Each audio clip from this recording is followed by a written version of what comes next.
Hello everyone and welcome back to my channel. Today we're going to talk about free consent and coercion.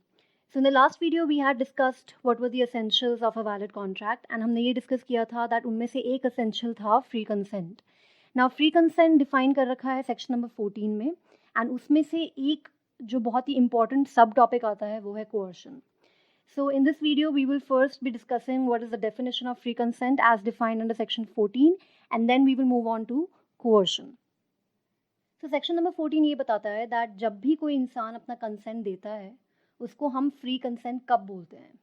तो section number 14 ये बोलता है that हम उसको free consent किसी भी दिए हुए कंसेंट को हम फ्री कंसेंट तब बोलेंगे जब वो कंसेंट हमने लिया है बिना किसी कोर्शन के, बिना किसी अनड्यू इन्फ्लुएंस के, बिना किसी फ्रॉड के, बिना किसी मिसरिप्रेजेंटेशन के एंड बिना किसी मिस्टेक के. तो सेक्शन नंबर 15 कोर्शन डिफाइन करता है, section number 16 undue influence define करता है, सेक्शन नंबर 17 फ्रॉड डिफाइन करता है, section number 18 misrepresentation and section number 20, 21 और 22 में हम लोगों ने मिस्टेक डिस्कस कर रखा है. सो कोई भी कंसेंट जो हमने बिना ये सारी चीज़ें किए हुए लिया है उसे हम फ्री कंसेंट बोलते हैं. अब हम बात करते हैं कोर्शन की. ना coercion has been defined under section 15. According to section number 15, अगर कोई आदमी कमिट करता है या कमिट करने की धमकी देता है या ही threatens to commit what any act forbidden under IPC.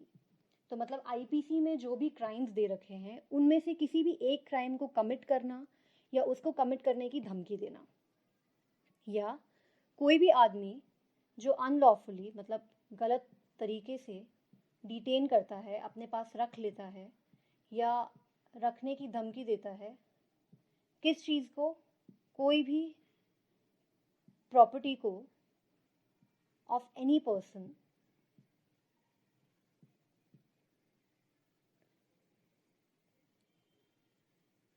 तो उसे हम कोर्शन बोल सकते हैं. मतलब कोई भी आदमी जो या तो ये कर रहा है या ये कर रहा है उसे हम कोर्शन बोलेंगे. बट हम कोर्शन कब बोलेंगे? जब वो ये सारा काम कर रहा है विद द इंटेंशन, इस इंटेंशन के साथ कि जो सामने वाला इंसान है वो उसके साथ अग्रीमेंट करे. तो कोर्शन की डेफिनेशन में हमें ये 3 चीज़ें, मेन चीज़ें याद रखनी है. क्या? पहला, जब भी कोई आदमी आईपीसी में दिए हुए किसी भी क्राइम को कमिट करना या कमिट करने की धमकी देता है या किसी भी आदमी की कोई भी प्रॉपर्टी को अनलॉफुली डिटेन करता है या डिटेन करने की धमकी देता है इस इंटेंशन के साथ कि सामने वाला इंसान उस आदमी के साथ अग्रीमेंट करे, उसे हम कोर्शन बोलते हैं. फॉर एग्जाम्पल, ए बी को बोलता है कि ये पर्टिकुलर पेपर्स हैं, इन पेपर्स में साइन करो, और अगर साइन नहीं किया तो ए मर्डर करेगा से बी का. तो ए ने बोला कि अगर बी ने साइन नहीं किया पेपर्स पे तो ए बी को मर्डर कर देगा. यहाँ पे क्या हुआ? Murder is an act forbidden under IPC. Murder has been defined under IPC. So यहाँ पे ए को हम ऐसा बोल सकते हैं दैट ए ने कोर्शन कमिट किया है. नाउ सेक्शन नंबर 15 का जो एक्सप्लेनेशन है उस एक्सप्लेनेशन में ये साफ साफ मेंशन कर रखा है दैट जिस भी जगह पर जहाँ भी कोर्शन किया जा रहा है, जहाँ पे भी आप धमकी दे रहे हो या कोई क्राइम कमिट कर रहे हो ताकि अग्रीमेंट हो सके, ज़रूरी नहीं है कि जिस जगह पे आप ये कर रहे हो उस जगह पे आईपीसी एप्लीकेबल हो. It is not necessary that where you are committing coercion, IPC has to be applicable there. So ऐसा मान लेते हैं that A ने B को coerce किया था किसी agreement में enter करने के लिए. कहाँ पे? US में. Now US में IPC applicable नहीं है. तो B क्या करता है? B कॉन्ट्रैक्ट को पूरा नहीं करता. तो A क्या करता है? A files for breach of contract कि भाई हम लोगों ने कॉन्ट्रैक्ट किया था और B ने अपना कॉन्ट्रैक्ट फुलफिल नहीं किया है। तो बी कोर्ट को ये बोल सकता है कि आई वॉज कोर्स्ड, बी ये बोल सकता है कि मेरी कंसेंट फ्री नहीं थी। तो जब बी बोलेगा मेरी कंसेंट फ्री नहीं थी, तो ए वहाँ पे ये नहीं बोल सकता है दैट हाँ मैंने थ्रेटन किया था कमिट करने के लिए, बट ये जो पर्टिकुलर क्राइम है ये आईपीसी में डिफाइन किया गया है और यूएस में आईपीसी एप्लीकेबल नहीं है, ऐसा ए नहीं बोल सकता। तो इवन दो ए ने बी को कोर्स किया था यूएस में जहाँ पे आईपीसी एप्लीकेबल नहीं है, फिर भी हम बोल सकते हैं दैट बी का जो कंसेंट था वो फ्री नहीं था। ये सेक्शन नंबर 15 के एक्सप्लेनेशन में बता रखा है दैट जहाँ पे भी आप कोर्स कर रहे हो ज़रूरी नहीं है कि वहाँ पे आईपीसी एप्लीकेबल हो। आईपीसी अगर एप्लीकेबल नहीं भी है तो भी हम ये बोल सकते हैं दैट कंसेंट फ्री नहीं था ना। दूसरी चीज़ जो हमें याद रखनी है वो ये है दैट हम जो अनलॉफुली डिटेन कर रहे हैं प्रॉपर्टी या कोई क्राइम कमिट कर रहे हैं या क्राइम कमिट करने का थ्रेटन कर रहे हैं, तो वो जो पर्टिकुलर कमीशन ऑफ क्राइम है या threatening to commit that crime और वो जो अनलॉफुल डिटेंशन कर रहे हैं हम प्रॉपर्टी का, वो किसकी तरफ हो। तो यहाँ पे सेक्शन 15 में बहुत ही क्लियरली मेंशन है कि एनी पर्सन, वहाँ पे एनी पर्सन लिखा हुआ है। तो एनी पर्सन का मतलब ये हुआ दैट ज़रूरी नहीं है कि कोअर्शन करते टाइम जो आप क्राइम कमिट कर रहे हो या क्राइम कमिट करने का थ्रेटन कर रहे हो वो क्राइम सिर्फ उस इंसान की तरफ ही हो जिस इंसान से आपको अग्रीमेंट करवाना है। जैसे कि ए चाहता है बी के साथ एक अग्रीमेंट करे बट बी मना कर रहा है, तो ए धमकी देता है दैट वो सी को किडनैप कर लेगा, ठीक है। तो सी को किडनैपिंग से बचाने के लिए बी साइन कर देता है, बी अग्रीमेंट में एंटर कर लेता है। तो यहाँ पे क्या हो रहा है कि वो क्राइम कमिट कर रहा है या क्राइम कमिट करने की धमकी दे रहा है, बट किसकी तरफ दे रहा है, सी की तरफ। बट वो अग्रीमेंट किसके साथ चाहता है, बी के साथ चाहता है। तो ज़रूरी नहीं है कि जिसके साथ आप अग्रीमेंट कर रहे हो उसी के साथ आपको क्राइम का कमीशन करना ज़रूरी है। आप किसी के भी साथ क्राइम कमिट कर सकते हो और किसी को भी अग्रीमेंट में एंटर करवा सकते हो through that commission of crime और threat to commit that crime.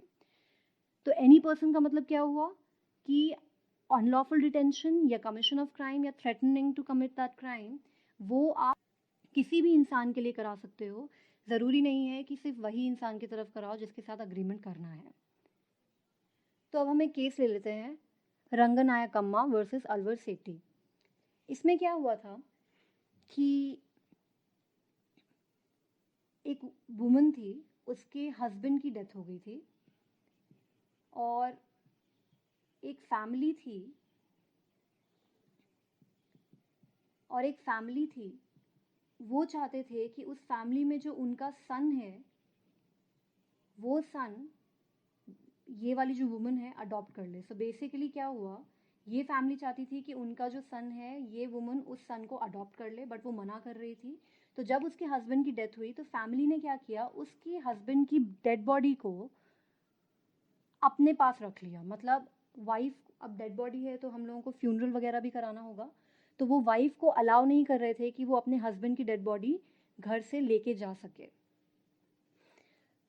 तो यहाँ पे अब क्या है कि क्वेश्चन ये उठा था दैट अगर ये वुमन अडॉप्ट कर लेती है तो ये अडॉप्शन वैलिड होगा कि नहीं, क्योंकि यहाँ पे क्वेश्चन ये था कि ये जो कंसेंट उसने दिया है अडॉप्शन के लिए ये फ्री कंसेंट है कि नहीं। तो यहाँ पे इसका आंसर होगा दैट ये फ्री कंसेंट नहीं है। क्योंकि सेक्शन नंबर 297 ऑफ आईपीसी उसमें ये दे रखा है दैट जब भी हम किसी की फीलिंग्स को हर्ट करते हैं by not treating a dead body of a human being with dignity, मतलब जब भी हम किसी के मन को ठेस पहुंचाते हैं, किसी की डेड बॉडी को रिस्पेक्ट ना देके, तो उसमें हम 297 के अंडर उन लोगों को जो फीलिंग्स हर्ट कर रहे हैं, जो डिसरिस्पेक्टफुल हो रहे हैं डेड बॉडी की तरफ, उन लोगों को we can hold them guilty under section 297। तो यहाँ पे क्या है कि ये जो पर्टिकुलर एक्शन इन्होंने किया है कि हस्बैंड की डेड बॉडी को वो रिमूव नहीं करने दे रहे हैं, that is a disrespect towards the dead body and that is hurting the feelings of the wife because it is forbidden under section IPC, under section 297 of IPC. तो हम यहाँ पे बोल सकते हैं दैट यहाँ पे कोअर्शन हुआ है। क्यों? क्योंकि कोअर्शन में हमने ये पढ़ा था that commission of a crime या commission of any act forbidden under IPC is coercion. तो यहाँ पे क्या हो रहा है, they are committing an act forbidden under IPC, इसलिए फैमिली ने कोर्स किया था वुमन को टू अडॉप्ट द सन, इसलिए ये अडॉप्शन वैलिड नहीं होगा। अब हम नेक्स्ट केस ले लेते हैं workman of Appin tea estate versus industrial tribunal.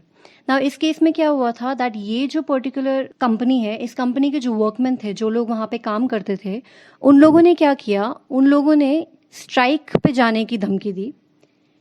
और क्योंकि वो लोग स्ट्राइक पे जाने की धमकी दे रहे थे, they were threatening to go on a strike, तो वर्कमैन को कंपनी ने क्या किया, बोनस दिया ताकि वो लोग स्ट्राइक पे ना जाए।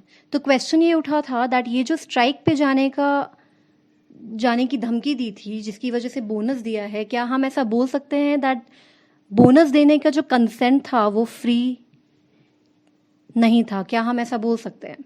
कोर्ट ने बोला दैट यहाँ पे हम ऐसा नहीं बोलेंगे कि कंसेंट फ्री नहीं था। कोर्ट ने बोला दैट यहाँ पे फ्री कंसेंट था।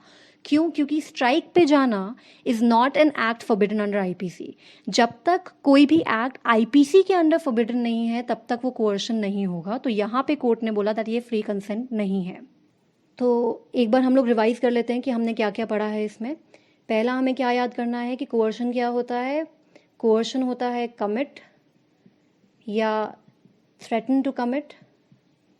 क्या threaten to commit? Any act forbidden under IPC, या ये नहीं तो अनलॉफुली कुछ डिटेन करना या डिटेन करने की धमकी देना, किसी भी प्रॉपर्टी को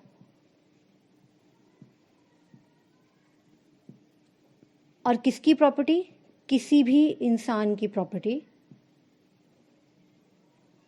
इस इंटेंशन के साथ कि सामने वाला इंसान जिसको कोर्स किया जा रहा है वो अग्रीमेंट में एंटर कर सके। और ज़रूरी नहीं है कि आईपीसी एप्लीकेबल हो। It is not necessary that जहाँ पे भी हम लोग कोर्स कर रहे हैं वहाँ पे आईपीसी एप्लीकेबल है। फिर उसमें हमने 2 केस किए थे। पहला केस था रंगनायकम्मा वर्सेस अलवर सेठी, जिसमें हमें ये समझ में आया था दैट एक्ट अगर आईपीसी में फॉरबिडन है तो वो कोर्शन में आएगा।